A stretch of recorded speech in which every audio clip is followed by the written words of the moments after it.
Lui aussi consulte un psy, mais a raison pourtant de 5 séances par semaine. Ça n'avance pas beaucoup pour David Castello-Lopez, diagnostiqué cyclotimique par son psychiatre qui ne sait plus quoi lui répondre quand il lui dit « Michel a encore dormi chez moi hier.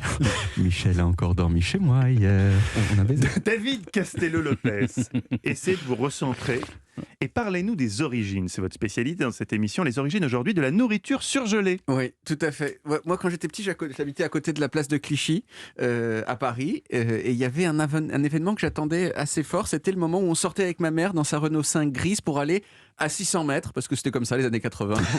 On prenait la voiture pour aller partout. Sans ceinture de sécurité. Et on allait rue de Rome, dans ce qui était alors le seul magasin Picard du quartier. Et moi, j'aimais vraiment beaucoup Picard, surtout à cause des grands coffres glacés. Et on les ouvrait, c'est comme une sorte de petite Hiroshima froid dans le visage, vous voyez. Et là, on pouvait prendre tout ce qu'on voulait, des juliennes de légumes, des macédoines, des sachets de Saint-Jacques. Et aussi un truc que je vois plus trop depuis, qui était du jus d'orange congelé. C'était des cylindres en plastique qu'on ouvrait, qui contenaient un glaçon de jus d'orange cylindrique. On aussi, mettait de du coup. l'eau dedans. Et après on faisait fondre dans un verre et on avait du jus d'orange frais et c'était génial. Et je dois dire qu'aujourd'hui encore, j'ai gardé une certaine excitation quand je suis au rayon surgelé des supermarchés et surtout une excitation pour les produits qui ont le bon goût de ne pas avoir besoin d'être décongelés avant d'être cuits. Ah oui, ça c'est bien. Et donc ils combinent le côté pratique de la conservation perpétuelle au côté pratique de pouvoir être consommé sans préavis. Ça c'est le Graal des paresseux et moi j'adore. Voilà. Mais alors, d'où ça vient, ces pépites de joie venues du froid, hein? Voilà, tout ça. J'aime bien être pompeux un petit peu inutilement, vous voyez, c'est comme ça. Bon, on se doute bien que dans les pays froids, ça fait longtemps qu'on congèle les trucs, mais on était obligé d'attendre qu'il fasse froid, sinon on ne pouvait pas. Hein, voilà, c'est comme ça. Et puis au 19e siècle, on a inventé le froid artificiel. J'en parlerai un jour ici, mais ce n'est pas l'objet de la chronique. Et pour la première fois, donc, on a pu créer du froid sur commande. Et on a commencé à congeler des choses pour les conserver. Mais de façon unanime, les produits qu'on congelait, une fois décongelés, ils étaient pas top et notamment ils avaient une texture un petit peu naze. Donc ça avait super mauvaise réputation. Et puis un jour, il y a un monsieur qui est intervenu qui s'appelle Clarence Birdseye. Clarence, c'était un biologiste américain. Et en 1912, il est parti dans le Grand Nord canadien. Il est devenu négociant en fourrure de renard. Voilà, c'est quelque chose qu'on pouvait faire en 1912. Et il a été amené à croiser des Inuits. Or, les Inuits, quand même, on peut dire ce qu'on veut, mais ils sont quand même super forts en congélation, puisqu'en fait, je veux dire, la totalité de leur existence est congelée. Et Clarence, il a remarqué que les Inuits, quand ils pêchaient un poisson, ils le jetaient sur la glace immédiatement après, et comme il faisait moins 30 degrés, le poisson se congelait hyper vite. Et il a remarqué aussi que quand on ressortait les trucs congelés de cette façon plusieurs mois plus tard, eh bien les trucs étaient pratiquement aussi bons que si on les avait mangés direct. Et il s'est dit, mais attends, la clé c'est ça, c'est de congeler les trucs immédiatement et très vite. Et il avait parfaitement raison. Et ça s'explique. En gros, quand vous congelez quelque chose lentement, il y a des cristaux de grosse taille qui se forment dans la nourriture.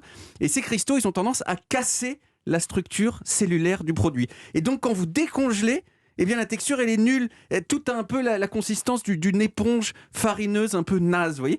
Alors que quand vous congelez la chose super vite, eh bien les cristaux qui se forment sont beaucoup plus petits et donc ça préserve la texture. Et quand vous décongelez vos petits pois en 2023, ils sont presque aussi bons que quand vous venez de les cueillir. Alors Clarence, il est revenu aux États-Unis au début des années 20 et il a construit des machines pour essayer de congeler les choses vite.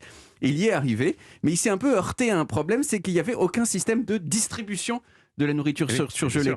Et dans les 20 ans qui ont suivi, c'est ce qu'il a fait en fait, il s'est démené pour que ce réseau existe. C'est le même mec qui a tout fait en fait. Et c'est pas le seul, mais c'est vraiment un type qui avait la vision du début à la fin, quoi. Il s'est démené pour que le réseau existe, pour que les magasins de nourriture s'équipent en présentoirs qui puissent conserver le froid, pour que les livreurs ils aient des camions réfrigérés. Et c'est lui aussi qui a développé tous ces emballages sympas où on voit les petits pois tout froids à travers le cellophane pour que les gens aussi aient envie de les acheter. Mais bon, ça a mis quand même pas mal de temps à avoir du succès, puisqu'en gros, les surgelés, ils ont explosé qu'après la Seconde Guerre mondiale, au moment où les classes moyennes des pays riches, ils ont commencé à avoir des congélateurs à la maison. Parce que c'est la dernière étape qu'il faut que les gens aient des congélateurs chez eux. Et aujourd'hui, Mathieu, Stéphane, Olivier, le marché des surgelés dans le monde, c'est 250 milliards d'euros. C'est le PIB du Qatar. Voilà. Hein, c'est beaucoup. Hein. C'est beaucoup, mais finalement, on s'attendrait à ce que ce soit presque plus que le PIB du Qatar. Ce qui est choquant, c'est que le PIB du Qatar, ça soit ça. Oui, c'est un tout petit pays avec peu de gens, 250 milliards. Beaucoup de pétrole. Beaucoup de pétrole, effectivement. C'est sidérant. Mais vous nous ferez l'histoire du congélateur ensuite pour savoir quand le congélateur, parce que c'est ça qui a permis... Qui a permis la congélation au propre mieux. Là, c'était plutôt le comment est-ce qu'on a fait des produits congelés des produits surgelés qui ont été susceptibles d'être bons et mangeables par tout le monde. Et puis après, il y a aussi le fait de nos changements d'habitude de vie. C'est qu'on travaille, on n'a plus le temps tous les jours d'aller faire les courses et de préparer le repas. Tout à fait, aussi. Et la célèbre enseigne dont vous parliez aujourd'hui, ils travaillent effectivement en bout des champs, donc les produits sont cueillis et surgelés instantanément à une température évidemment très très froide, moins 70 degrés. Vous avez des actions chez Picard, vous? Non, mais c'est vrai que c'est la seule manière... Non, mais je leur redonnerai mon adresse pour qu'ils me livrent. Vous avez les moelleux, les gâteaux au chocolat de Picard. Je peux vous les servir. Vous croyez que c'est moi qui les fais? David, vous parliez de l'excitation que vous aviez dans le rayon. Alors, je n'ai pas la même excitation, mais mon fils de 8 ans a la même. Quand on peut aller dans cet établissement, c'est la fête. Il me dit, on y va aujourd'hui, on y va. Surtout en période de canicule. J'ai remarqué que cet été, on prenait beaucoup de plaisir à flâner. Juste aux fans, on va faire une promenade chez Picard, quand on n'achète rien. Voilà. C'est frais. D'autant que les musées sont fermés, donc ça ça va rouvrir un jour. On peut l'espérer. Bien sûr. Et on est encore là. C'est temps qu'on entame tous une psychanalyse, les amis, c'est le thème de notre émission. Ça nous ferait beaucoup de bien. Mais avant cela, je vous propose de déguster. Non, j'aimerais pouvoir dire, pardon Mathieu. Vous tenez absolument à remercier David. Parce que vous pensez qu'il va se vexer si on ne dit pas merci. Oui, c'est-à-dire qu'on peut retrouver les origines de ce qu'il dit sur les applis audio et sur le site europe1.fr. C'est vrai que c'est tout à fait vrai, je vous invite à le faire. Et vous pourrez retrouver également la chronique d'Olivier Pouls qui a